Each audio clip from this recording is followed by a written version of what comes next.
Blooming You, le podcast Mieux-être, corps et esprit. Rencontre avec Jean-François Serre, l'auteur de La Fraternité, le défi de notre République, aux éditions de l'Observatoire. Liberté, égalité, fraternité, quel programme magnifique que celui que posent les 3 fondements de notre République. Au contraire de la fraternité, l'incarnation des termes de liberté et d'égalité sont des concepts largement présents dans le débat citoyen d'aujourd'hui. Pourquoi le fait d'introduire durablement une réflexion politique par le biais de la fraternité solutionnerait des problèmes comme l'insécurité ou l'isolement des personnes ? Quelles valeurs, engagements et pratiques défend la fraternité ? Quels sont les mécanismes de sa mise en œuvre ? Afin de mieux comprendre ce qu'est concrètement la fraternité et comment la faire vivre, nous recevons Jean-François Serre, qui, après avoir passé plusieurs années en tant que délégué général au sein d'Emmaüs Habitat et des Petits Frères des Pauvres, a cofondé la mobilisation nationale contre l'isolement des personnes âgées. Jean-François Serre est également l'auteur de plusieurs ouvrages consacrés à la fraternité, dont celui qui nous réunit aujourd'hui, Fraternité, le défi de notre République, aux éditions de l'Observatoire. Je suis Amal Dadol, une simple curieuse de ce qui fait une vie bonne et heureuse. Jean-François Serre, bonjour. Bonjour. Alors, dans votre livre, vous reprenez la formule de Régis Debray qui comparait la solidarité à de la fraternité décaféinée. Pourquoi solidarité et fraternité, quelle différence ? Alors la différence essentielle, c'est que la fraternité, en fait, est constituée des relations que nous tissons les uns avec les autres, qui sont des relations choisies, d'engagement, et qui sont des relations qui produisent de la solidarité, de la bienveillance, du réconfort, de l'entraide, et qui fondamentalement, en fait, nous tiennent ensemble dans la société. Alors que la solidarité, c'est mettre ensemble nos moyens pour venir à l'aide de celui qui est dans un risque dans son parcours de vie. C'est ce que nous faisons, en créant la protection sociale, en créant l'aide aux chômeurs ou à ceux qui sont malades. Nous cotisons et à partir de ces moyens-là, nous redistribuons, à ceux qui ont besoin. Et cela ne nous engage pas, ne nous entraîne pas à tisser entre nous des relations qui comptent. Or, la fraternité, c'est ça, c'est des relations qui comptent. Et la solidarité n'est pas faite pour construire de la fraternité, elle est faite pour soutenir, collectivement, ceux qui sont dans une difficulté. Comment s'incarne ou émerge la fraternité en France et dans nos institutions d'aujourd'hui ? Il y a des exemples Alors, il y a beaucoup d'exemples effectivement de la fraternité. C'est-à-dire que la fraternité, c'est en fait tout cet espace d'engagement, de construction, comme je l'ai dit tout à l'heure, de ces relations interpersonnelles qui comptent. Et moi, je pars, de la qualification de ces relations qui créent de la fraternité. Comment on peut les qualifier ?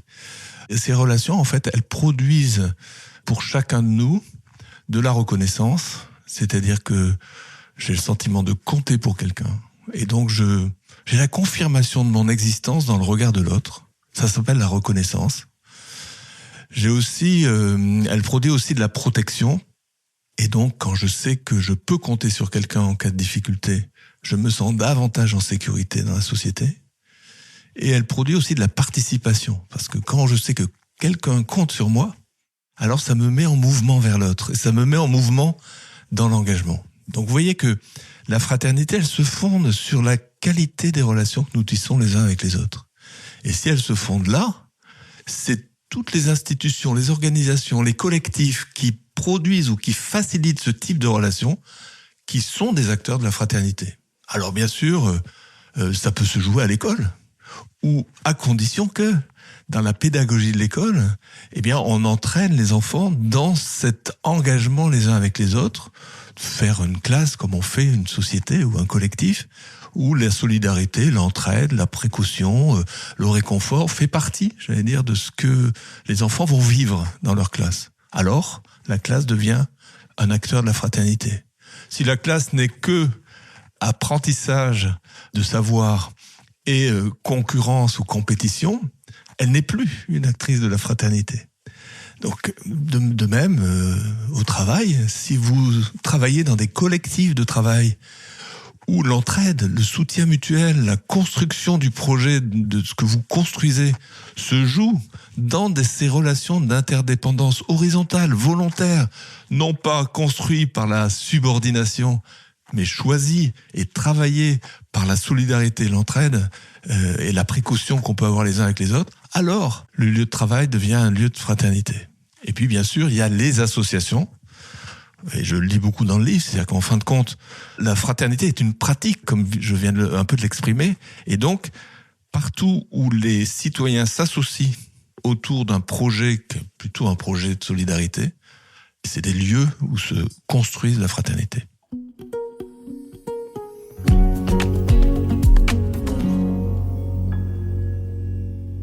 Dans votre livre, vous citez cette sagesse de saint François de Sales qui vous sert à introduire tout un chapitre dans lequel vous rappelez le scandale financier de l'Arc et des malversations de son président et fondateur.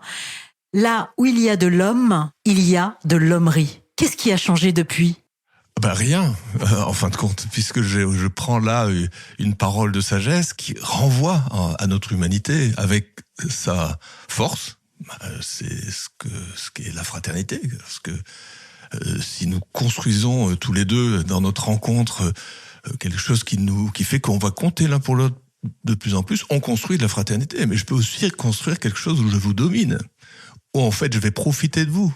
Et donc là, on est dans un pouvoir qui reprend, j'allais dire, sa forme. Et les institutions, d'une façon générale, sont extrêmement productrices, en fait, de risques de pouvoir. Et donc, les associations, malheureusement, ne sont pas indemnes de ce risque-là. Et donc, les associations qui sont le moteur principal de la construction de la fraternité dans une société doivent sans cesse être, j'allais dire, ajustées et encouragées à rester des acteurs de la fraternité. Et donc, effectivement, le fait de construire la fraternité n'est pas, quelque chose une idée vertueuse. C'est quelque chose qu'on construit et qu'on accompagne pas à pas. Vous évoquez dans votre livre une politique de fraternité. Alors, qu'est-ce que c'est une politique de fraternité ? Alors, c'est de là que je parle. C'est-à-dire, en fait, s'il y a quelque chose qui est un peu particulier dans mon parcours, c'est pas mon engagement, parce qu'il y a des milliers et des milliers de Français extrêmement engagés, remarquables dans leur engagement. Mon engagement n'a rien de plus remarquable que plein d'autres personnes qui s'engagent. Par contre, ce que j'ai vécu dans tout mon parcours de vie, c'est qu'en fait, j'ai commencé quelque part mes engagements au plus près des personnes les plus vulnérables, puisque à la fois dans l'engagement informel de ma vie familiale, ou bien dans mes premiers engagements professionnels, qui ont été vraiment au cœur d'un quartier sensible, vraiment j'ai commencé à m'engager comme employé d'immeuble. Je nettoyais les escaliers dans cette cité, et donc j'étais en réalité en lien avec les personnes qui sont là, et donc dans cette cité-là, j'ai construit des liens, des expériences d'engagement, d'entraide au niveau le plus proche de personnes qui souffraient de grand isolement. Et ce que j'ai construit, pas seul, avec d'autres, ce que nous avons construit dans cette cité, en fait, a été mis en difficulté par le niveau supérieur. C'est-à-dire, en fait, les directions des différentes organisations, ou bien la direction de service de la ville, enfin, bref, les personnes qui avaient du pouvoir au-dessus des organisations étaient en capacité de défaire ce qui se faisait sur le territoire. Et donc des choses aussi précieuses et qui mettent autant de temps que des engagements humains et des maillages relationnels qui se tissent dans un territoire comme cela, les défaire pour une raison, parce qu'un directeur change, ou parce qu'une politique change, c'est pour moi un scandale considérable. Et donc, mon parcours, ça a été de dire à la cité, quand j'étais dans la cité de l'Étoile, je me suis dit, mais c'est pas possible qu'on défasse tout ça. Donc, je me suis engagé dans une direction d'association, en disant, là, c'est là qu'il faut être, parce que forcément, c'est à ce niveau-là qu'on peut garantir que tout ce qui se situe, et tout ce qui se joue au niveau des territoires, peuvent demeurer, peuvent perdurer. Il y a une nécessité de durabilité, puis peuvent être aussi valorisés, parce que tous ces engagements sont remarquables. Et ces citoyens qui s'engagent, qui sont souvent des gens qui n'ont pas forcément de diplôme ou de valeurs sociétales ou sociales reconnues, ont des valeurs en fraternité immenses, que personne ne leur reconnaît, qui ne sont valorisées par personne, qui sont même parfois un peu méprisées. Il suffit de voir comment on parle des bénévoles. Quand on parle des bénévoles, on dit toujours « Ah oui, c'est les bénévoles, bon, voyons comment... voilà, il y a un peu de mépris dans la voix, me semble-t-il. Et donc, si vous voulez, à chaque étape de mon parcours de vie, je me suis rendu compte que la fraternité qui se construisait était mise en danger ou renforcée par le niveau supérieur. Et donc, direction d'association. Puis ensuite, voyant que la question était beaucoup plus large qu'une seule association, je me suis engagé dans cette fondation de Mona Lisa, qui est l'organisation, une coordination de toutes les associations et des collectivités territoriales en France pour s'associer, pour rendre durables tous les efforts de fraternité qui se font sur le territoire. Et là encore, Mona Lisa, qui s'est construit depuis 7 ou 8 ans, peut être défait par le niveau supérieur, qui est finalement le niveau d'une politique publique. Voilà. Donc, je suis en train de dire là, à chaque fois, parce qu'il n'y avait pas de politique publique, c'est-à-dire une politique explicite, un engagement explicite d'un gouvernement et de l'État, pour dire voilà, tout ce qui produit de la fraternité, les engagements qui se tissent sur les territoires, entre les personnes, qui sont des entraides, qui sont des associations, qui sont des forces de ce type-là, eh bien nous nous engageons à les soutenir, à leur donner de la durabilité dans le temps et à ne pas les défaire. Voilà. Et donc, c'est ce manque d'une politique publique de fraternité qui a toujours été pour moi quelque chose d'extrêmement dommageable pour notre République. Comment vous expliquez les résistances des hommes et des femmes politiques face à cette valeur ou à cet engagement qu'est la fraternité dans les politiques publiques ? Je dirais 2 choses là-dessus. D'abord parce que la fraternité a toujours été considérée comme plutôt une valeur. D'ailleurs un peu, on est malaisé sur la fraternité parce qu'on a un peu peur que ça soit le cheval de Troie d'une pensée plus religieuse, par exemple, qui serait pas suffisamment laïque. Parce que c'est vrai, par exemple, les communautés religieuses s'appellent des fraternités. Mais elles s'appellent des fraternités parce qu'elles sont des communautés d'hommes. Mais il y a plein d'autres communautés d'hommes qui sont des fraternités, qui s'appellent aussi des fraternités dans d'autres cultures que religieuses. Bon. Donc il y a une sorte de gêne autour du mot, peut-être à cause de ça. La deuxième chose, c'est que les politiques ont souvent pensé que la fraternité, comme c'était une initiative de chacun, si je veux devenir votre ami ou que je m'engage dans notre relation à ce que je puisse vous entraider ou qu'on s'entraide ensemble, c'est un choix qui nous regarde. L'État peut rien y faire. Et donc, quelque part, on dit la fraternité, c'est quelque chose de moral, en fait, qui concerne les gens. Et donc, on peut pas légiférer sur la fraternité. Et la discussion s'arrête souvent là. Et la troisième élément, peut-être pour compléter, c'est que le manque de liberté, on comprend ce que c'est. Et on peut aller dans la rue pour le manque de liberté. Parce qu'on peut dire, voilà, je suis contraint et je ne suis pas libre, donc ouvrez et réduisez les contraintes de ma liberté. L'égalité, on peut aller dans la rue. C'est quand même injuste que vous ayez 10 fois plus que moi pour le même travail. Il y a quelque chose qui ne va pas. Ou bien que vous... Voilà. Donc sur l'égalité, on va aller dans la rue. Et ça constitue un combat. Ça constitue des revendications, des rapports de force. La fraternité, ce qu'elle produit, ne s'exprime jamais en rapport de force. C'est-à-dire qu'en fait, on va pas aller dans la rue pour dire c'est dégueulasse, j'ai pas d'amis, j'ai pas suffisamment de relations. C'est pas quelque chose qui peut faire l'objet, en fait, d'une revendication qui s'exprime de cette façon-là. Mais le fait que ça s'exprime pas de cette façon-là, est-ce que c'est pas pour autant profondément politique? Puisque la politique, c'est quand même de construire une société bonne pour tous. Or, aujourd'hui, sincèrement, le nombre de gens qui ne bénéficient plus dans notre société de ce qu'apportent des relations fraternelles autour d'eux, c'est-à-dire qu'ils se retrouvent dans une grande solitude. Ils n'ont personne sur qui compter. Moi, le nombre de gens que j'ai rencontrés, je leur dis, mais si vous avez un problème, vous avez quelqu'un à qui appeler? Non, personne à qui appeler. Et qui savent, qui comptent pour personne.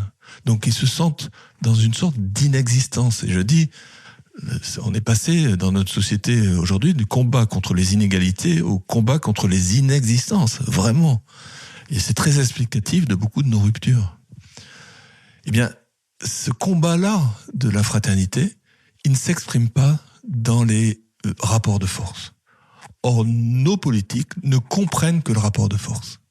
Mais la société n'est pas que faite de rapports de force. Et donc, je pense qu'il y a une incompréhension, tout simplement parce que les politiques répondent lorsque les citoyens viennent établir un rapport de force. Alors on vient établir un rapport de face au gouvernement en disant voilà, on est tant de millions à exiger telle chose, à ce moment-là, la politique bouge. Eh bien moi j'appelle, à une grandeur politique, qui est pour moi la vraie et la grande politique, qui consiste à comprendre les souffrances des personnes sans que les personnes aient besoin de venir taper du poing sur la table.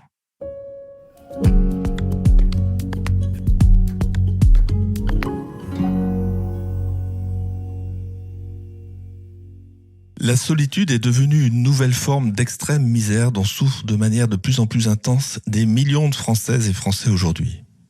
Une misère qui explique en partie l'inefficacité des politiques mises en œuvre pour réduire les ruptures qui fragilisent notre pays, nous divisent et nous désespèrent. Une misère qui nous oblige à ne plus combattre seulement les inégalités, mais aussi les inexistences.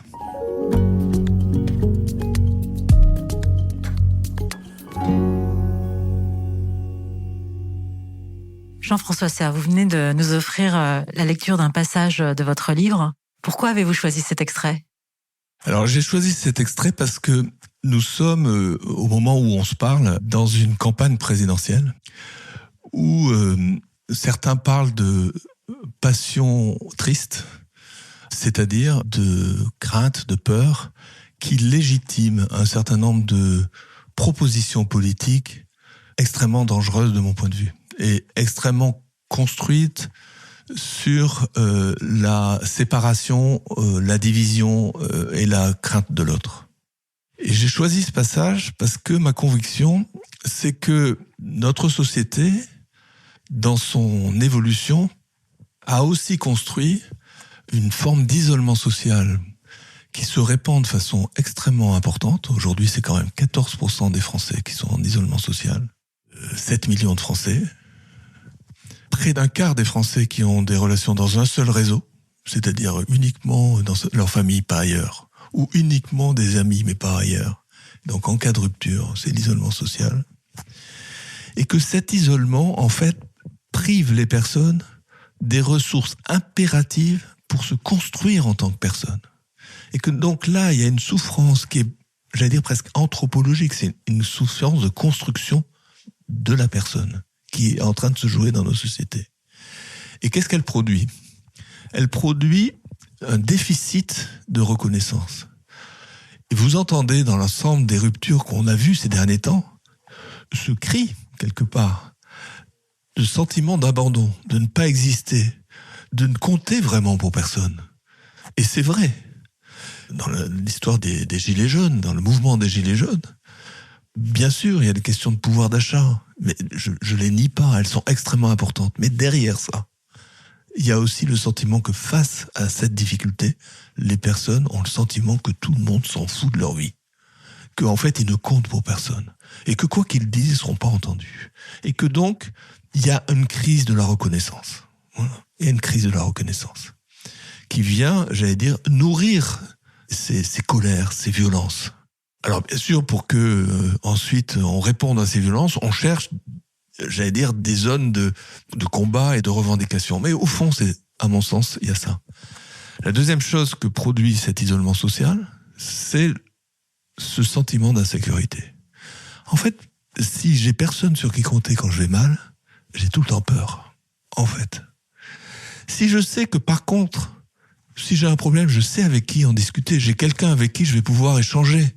Si j'ai personne avec qui j'échange jamais ce que je vis comme une souffrance ou que je partage mes joies, eh bien, en fait, l'insécurité et la peur finissent par m'habiter tout entier. Et donc, la crise de l'insécurité qui légitime tant de politiques dangereuses, cette crise, elle trouve ses racines, de mon point de vue, dans cette grande transition des formes de lien social qu'on traverse aujourd'hui et qui laisse un nombre tellement important de gens dans l'isolement social, qui fait qu'ils n'ont personne sur qui compter. Et donc, ils ont la trouille. Et donc, quand on leur dit « Attendez, vous inquiétez pas, on va enlever tout ce qui peut vous faire peur », ils votent pour. Donc, on va enlever les immigrés, on va enlever les pauvres, on va enlever ceux qui là, on va mettre on va remplir les prisons, on va mettre des flics partout. Voilà. Donc, est-ce que ça veut dire que les gens sont devenus plus extrêmes ou plus de droite ? Non, c'est simplement qu'ils ont perdu confiance. Tout simplement parce qu'ils vivent dans leur réalité quotidienne la souffrance de l'isolement social. Et puis, dernière chose, lorsqu'on sait que quelqu'un compte sur vous, vous êtes mis en mouvement dans la participation. C'est-à-dire qu'en fait, vous êtes mis en mouvement dans la relation aux autres et dans l'engagement. Et cette pratique de la participation permet, de nourrir la représentation, que vous avez une place, que vous avez un rôle, que vous avez une utilité dans la société. Mais si vous n'avez jamais l'occasion, en fait, de rendre service à personne, parce que personne s'attend à ce que vous leur rendiez service, que vous servez à rien, grosso modo. D'ailleurs, les jeunes disent ça, tu sers à rien, sers à rien. Eh bien, là, il y a une crise de la participation. Est-ce que vous reconnaissez pas là les 3 grandes crises qui sont aujourd'hui explicatives des ruptures? Une crise de la reconnaissance, une crise de l'insécurité et une crise de la participation. C'est vraiment, là, on a, pour moi, l'explication fondamentale des ruptures auxquelles les politiques tentent de donner des réponses sans aller au fond de la question. C'est pour ça que je défends l'idée d'une politique de fraternité. Elle n'empêchera pas la nécessité d'avoir toutes les autres politiques, elle est complémentaire, elle remplace évidemment pas toutes les autres propositions. Mais si on la met pas en place, eh bien on aura toujours l'impression de mettre toujours plus d'eau dans une passoire qui ne répond pas en fait aux véritables difficultés de notre société et des gens. Alors comment réparer, comment mettre en place cette politique de fraternité? Comment ça s'incarne au niveau d'un gouvernement? Alors d'abord, une politique de fraternité, c'est une politique qui se construit dans le premier kilomètre, c'est-à-dire tout près des gens. C'est-à-dire c'est vraiment en ayant en tête sans cesse l'efficacité, c'est-à-dire la reconstruction des potentiels relationnels autour des gens. Voilà. Donc elle est une politique de grande proximité, très proche des gens. Donc pour moi, elle se construit du bas vers le haut, au contraire de politique qui se construit du haut vers le bas. Deuxième chose, c'est que moi je défends l'idée d'une politique où on fasse un choix puissant. Et ce choix puissant, c'est celui que moi je propose, c'est des équipes citoyennes. Et cette idée d'équipe citoyenne, c'est tout simplement l'idée de dire, partout là où vous habitez, vous savez qu'il y a une équipe de citoyens, c'est-à-dire un collectif de citoyens qui existe, qui s'appelle équipe citoyenne. On pourrait l'appeler autrement, je sais pas, là je propose équipe citoyenne pour qu'on comprenne bien ce que je veux dire. Et cette équipe citoyenne, en fait, c'est simplement un collectif de citoyens qui est préoccupé par la convivialité de ce quartier, par les relations, qui ne laisse personne vivre un abandon total, qui est attentif à l'accueil des plus vulnérables et qui construit au travers de ça des actions, des projets, des rencontres, peu importe le projet. Et ces équipes citoyennes, moi, je pense qu'on peut en faire une politique où on maille le territoire d'équipes citoyennes, c'est-à-dire qu'il y en ait partout. Et donc, si vous déménagez, vous changez de travail, vous savez que vous aurez là un espace où vous allez être accueilli en tant que citoyen et vous allez avoir des potentiels de relations. Parce que c'est des gens comme vous, avec lesquels vous allez pouvoir échanger, vous allez sans doute trouver quelques personnes avec qui vous allez vous entendre. Et donc, ça va créer un nouveau réseau relationnel qui permet à chacun d'en disposer, notamment ceux qui sont loin des relations. Donc, pour moi, une politique de fraternité, c'est déjà d'avoir un objectif de ce type-là, et qui est assez puissant, et qui s'inscrit, dans une mobilisation de l'ensemble des acteurs, c'est-à-dire l'ensemble des associations, parce qu'il nous faut, pour une politique de fraternité, des organisations associatives qui soutiennent ces équipes citoyennes, parce qu'il leur faut un certain nombre d'éléments pour agir. Et donc, les grandes associations devraient être mobilisées pour soutenir ces équipes citoyennes partout, dans leur développement, leur émergence, et permettre que sur un territoire, ce maillage se fasse d'équipes citoyennes. Voilà, ça c'est une chose essentielle. La deuxième chose, c'est que au niveau des territoires, une politique de fraternité, c'est d'abord une politique animée par les collectivités territoriales. D'ailleurs, elle s'appelle collectivité. C'est donc bien que leur tâche, leur préoccupation, c'est de veiller à ce qui est collectif, ce qui fait collectif. Là, on est au cœur du sujet. Et donc les communes, les départements éventuellement, mais plutôt les collectivités les plus proches, vraiment soient chargées, en fait, qu'elles aient cette ambition d'animer, en fait, la coopération de l'ensemble des acteurs qui peuvent soutenir ce maillage d'équipes citoyennes. les associations, d'autres, des organisations diverses, ceux qui aussi sont chargés de l'accompagnement social et du soin des personnes les plus vulnérables pour s'articuler avec ces équipes citoyennes, mais aussi ceux qui sont chargés de l'organisation des espaces et des habitats, parce que évidemment tout ça est très important dans une politique de fraternité. Et enfin, il faut une politique nationale de façon à ce que tous ces efforts sur les territoires, comme je l'ai dit tout à l'heure, ne soient pas d'effet, mais qu'ils aient de la durabilité. Et donc il faut une politique au niveau national où on dise explicitement qu'on veut construire de la fraternité. Moi, j'entends pas, j'ai pas dans le gouvernement, nulle part, aucun programme qui exprime cette volonté explicite de lutter contre l'isolement social et de renforcer, en fait, les liens de fraternité dans le pays. Donc, explicitement, on l'inscrit quelque part dans les axes d'un gouvernement et ça s'incarne forcément par une politique autonome, incarnée par une personne, un ministère, un délégué interministériel, que sais-je, peu importe, mais qui ait suffisamment d'autonomie et d'interministérialité, parce qu'en fait, l'isolement social et la fraternité, comme vous l'avez perçu, concernent à la fois les politiques de santé, les politiques sociales, mais aussi les politiques d'engagement, de vie associative, mais aussi l'éducation, mais aussi l'habitat, mais aussi l'aménagement du territoire, la cohésion des territoires. Et donc on voit bien que c'est une politique qui est transversale, et donc il faut une expression au niveau gouvernemental qui soit explicite, qui soit autonome et qui soit interministériel.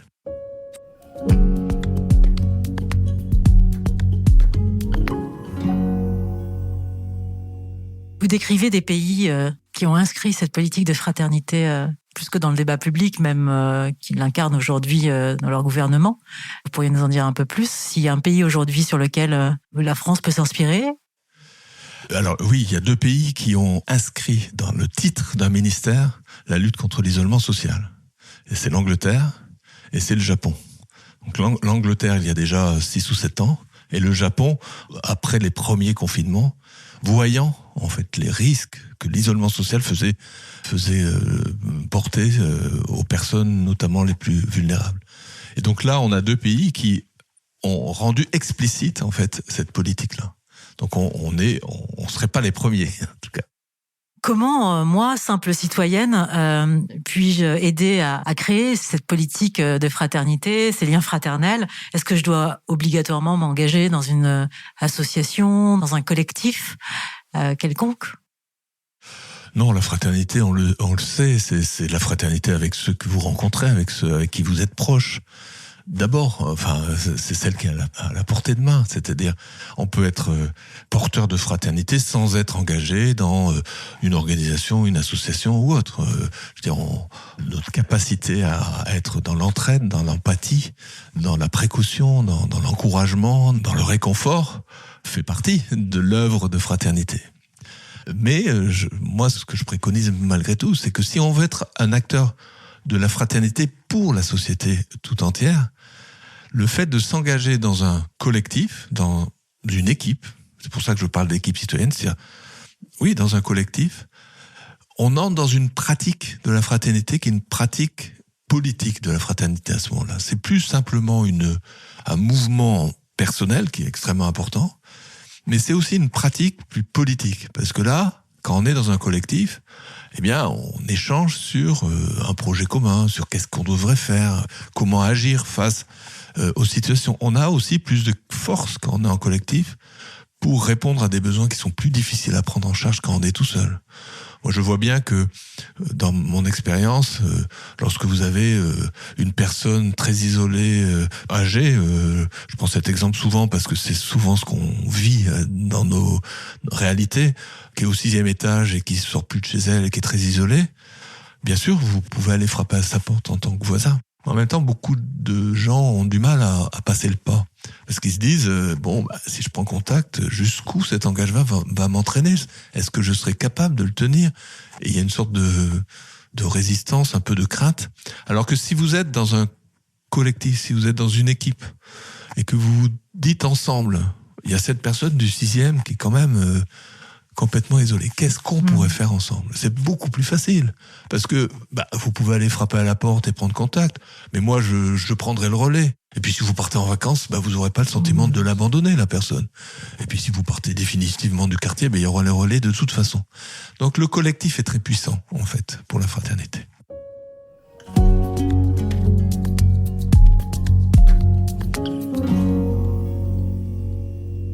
Comment expliquez-vous le sens de votre engagement aujourd'hui ?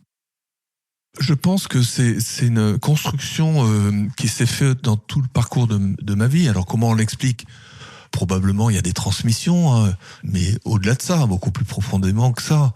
Je pense que chacun de nous, on a au fond de soi une sorte de mouvement qui est un mouvement très individualiste, c'est-à-dire où on est quand même très préoccupé de son propre confort et de ce qui compte pour soi-même.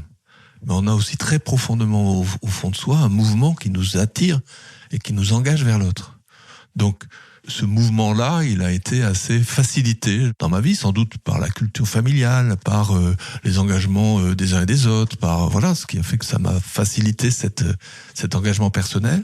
Et puis ensuite, c'est vrai que le parcours d'engagement, au fur et à mesure, partant de quelques-uns avec lesquels je me suis engagé, et puis ensuite dans un quartier, et puis ensuite dans une grande association, puis ensuite dans un mouvement plus politique, etc., a nourri en fait la réflexion que je porte aujourd'hui, l'a nourri d'observation, d'évidence, et donc quelque part à fonder les convictions que je porte. Alors vous parliez de culture familiale, vous êtes le fils du philosophe et académicien Michel Serres. Comment a-t-il influencé votre parcours et l'homme que vous êtes devenu aujourd'hui ? Comme un père influence son fils, dans un premier temps. C'est-à-dire, on est tous fabriqués des transmissions qui sont des transmissions, conscientes, et puis des transmissions plus inconscientes. Puis je pense que je suis pas seulement le fils de Michel Serres, mais je suis aussi le fils de Suzanne Serres, qui est ma maman, qui a apporté un équilibre dans ce couple assez intéressant. Je dis souvent que j'ai eu la joie, le bonheur, et peut-être aussi le combat ou la difficulté d'être le fils d'un génie et d'une sainte. Ça faisait beaucoup pour moi. Parce que, donc j'avais un père qui était plus dans le génie, mais j'avais une mère qu'on oublie souvent, comme tous ceux qui sont de ce côté-là, qui était plus une sainte, c'est-à-dire qui était beaucoup plus dans la fraternité, dans la vie. Alors comment vous en êtes sorti ? Finalement, peut-être, je le découvre en vous parlant. Je me dis, ça me permet en fait de dire quelque chose de la fraternité qui est peut-être intelligible. C'est pas mal. Parce que souvent les gens qui participent et qui vivent la fraternité la vivent, mais ils n'ont pas forcément les mots pour la dire. Voilà. Donc là, ça me permet peut-être d'avoir ces deux jambes, ce qui est pas mal.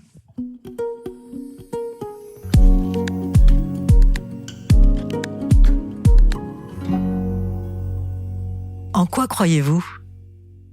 Je ne sais pas si je vais répondre intimement à cette question, parce que finalement, on peut choisir d'y répondre ou pas. Voilà. En tout cas, je pense que dans le mouvement dont je parle, c'est-à-dire celui qui nous permet d'être une personne au milieu des autres, il y a sans doute quelque chose de l'ordre de la relation à l'autre, où l'autre a probablement un A majuscule. Qu'est-ce qui vous inspire ou vous émeut ? Alors, ce qui m'émeut terriblement, c'est le dénuement et l'isolement. Ça, c'est quelque chose que je trouve insupportable. On le voit dans les drames. Ce qui est vraiment terrible, c'est de voir à quel point un homme, une personne, est si vulnérable. C'est-à-dire qu'on le voit avec ce drame de la guerre de l'Ukraine. C'est impressionnant. Enfin, moi, ça me bouleverse terriblement de voir que en un jour, en 2 jours, en fait, les personnes sont dans une vulnérabilité complète. Il suffit qu'on vous enlève votre habitat, vos capacités à vous nourrir, à avoir accès à un peu de chaleur et à des vêtements suffisants, et vous êtes devenu... vous êtes ce que les hommes sont lorsqu'ils sont pas dans la culture. Et donc ça, moi, il n'y a rien qui m'émeut plus que ça, probablement. Qu'est-ce qui vous effraie aujourd'hui ? Là, c'est la guerre, oui. Là, c'est vraiment très effrayant. Qu'est-ce qui vous indigne, si tant est qu'il y ait quelque chose qui vous indigne? Ce qui m'indigne, c'est ce qu'il y a derrière la guerre, forcément. C'est-à-dire, là, actuellement, je suis très touché. On parle au moment où il y a cette guerre terrible en Ukraine. Donc, mon analysation est tellement pleine de ces personnes qui ont développé un pouvoir sans limite et qui les amène dans une telle inhumanité. Voilà. Qu'est-ce qui vous fait du bien? Ce qui me fait du bien, c'est l'amitié et c'est l'amour. Voilà, vraiment, c'est ça qui me fait le plus de bien. Votre mantra ou une phrase qui vous fait du bien? Eh bien, écoutez, je vais être simple, hein, j'allais dans les cultures les plus profondes, mais aimez-vous les uns les autres, c'est pas mal quand même, hein, franchement. Parce que là, vous voyez, une phrase comme celle-là, elle est au-dessus de tout.